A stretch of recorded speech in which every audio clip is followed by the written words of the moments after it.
SpaceX just exposed the real reason behind ULA's Vulcan disaster.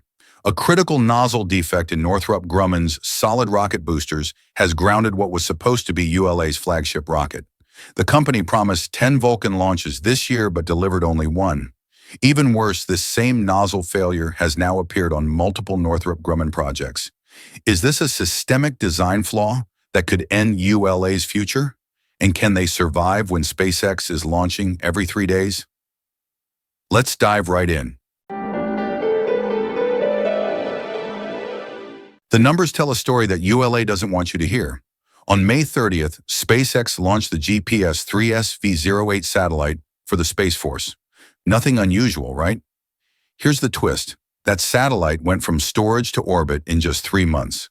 The previous record, also set by SpaceX, was 5 months. And before SpaceX entered the picture, the Space Force needed 2 years to prep and launch a single GPS satellite. Think about that for a second. What used to take 24 months now takes just 3. How is that even possible? The answer reveals everything wrong with ULA's approach.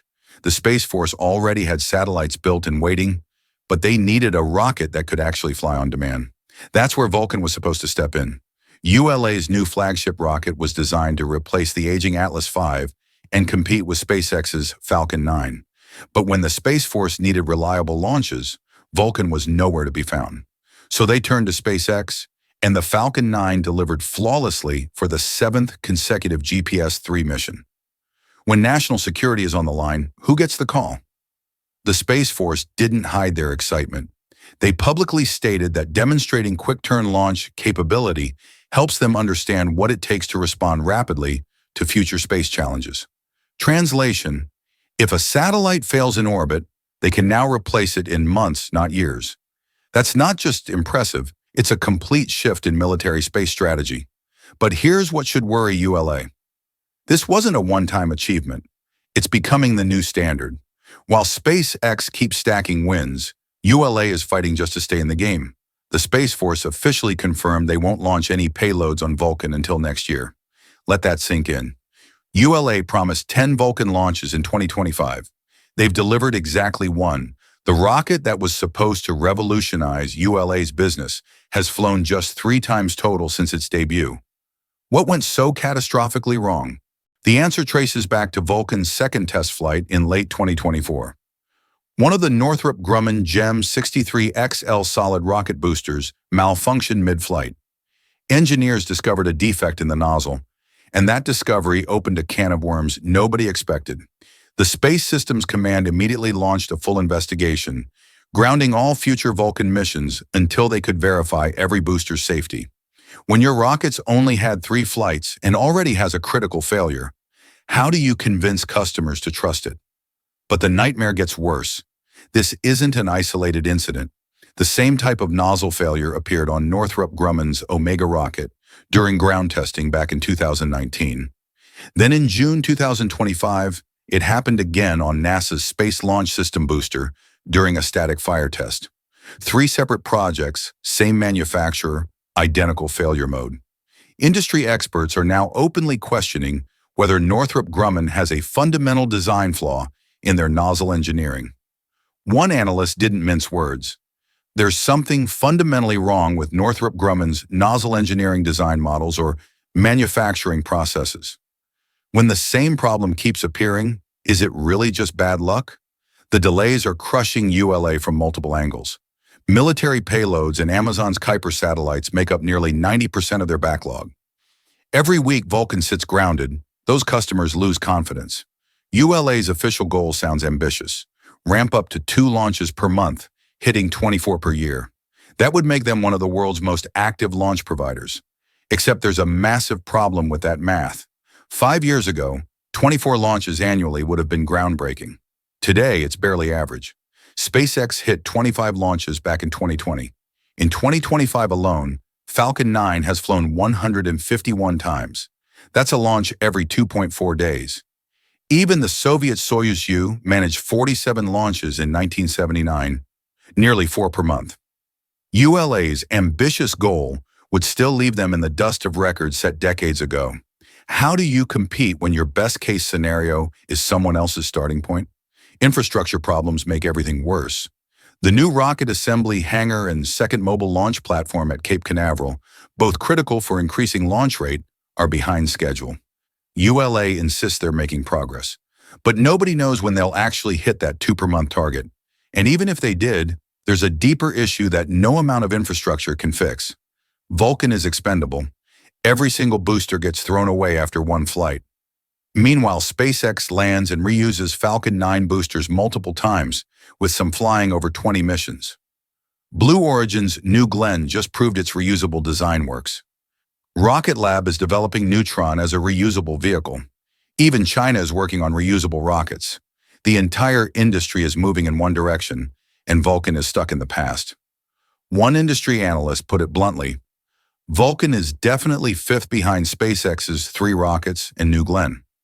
When being fifth place makes you nearly irrelevant, where does that leave your business model?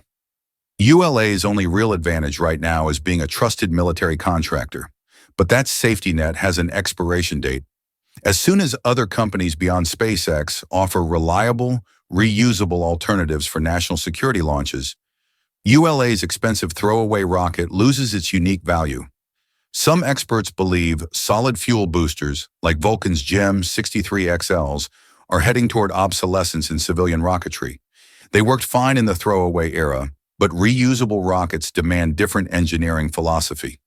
You need systems robust enough to fly repeatedly, not cheap enough to discard. Has ULA realized they built the wrong rocket for the wrong era? The speculation about ULA's future is getting brutal. Some think Blue Origin might buy them cheap and take over military contracts before shifting everything to New Glenn. Others argue ULA brings zero value to Blue Origin now that New Glenn is operational. There's talk of Boeing or Lockheed fully acquiring the company, or L3Harris stepping in since they already manufacture Centaur engines. The darkest scenario? Once current contracts are fulfilled, Boeing and Lockheed might just shut ULA down entirely, unable to compete with New Glenn, Neutron, Nova, and Starship. Which future seems most likely? Facing all this criticism, you'd expect ULA's CEO Tory Bruno to stay quiet. Instead, he went on social media to push back, and his response reveals everything about ULA's mindset. On November 25th, Bruno celebrated the Atlas V Viasat 3F2 mission as a bullseye launch. The November 13th flight was indeed flawless, marking the 105th successful Atlas V launch. The rocket delivered the massive satellite with such precision that it barely needed to use its own fuel to reach final orbit. That kind of accuracy extends satellite lifespan significantly. Bruno's point is clear. Precision matters more than frequency. But here's the question nobody at ULA seems willing to answer. In a market where competitors launch every few days with pinpoint accuracy and reusability, does perfect precision on an expendable rocket still matter? SpaceX has proven you can have both speed and accuracy. The industry has moved past the false choice between reliability and cadence. So here's what this all comes down to. The nozzle defect isn't just a technical glitch ULA can patch and move on from. It's exposed something far more critical. The entire philosophy behind Vulcan might be obsolete before it even gets off the ground. Northrop Grumman's repeated nozzle failures across multiple programs suggest a systemic problem that could take years to solve. ULA doesn't have years, not when SpaceX is launching every 2.4 days and proving that reusable rockets aren't just possible. They're the only economically viable path forward.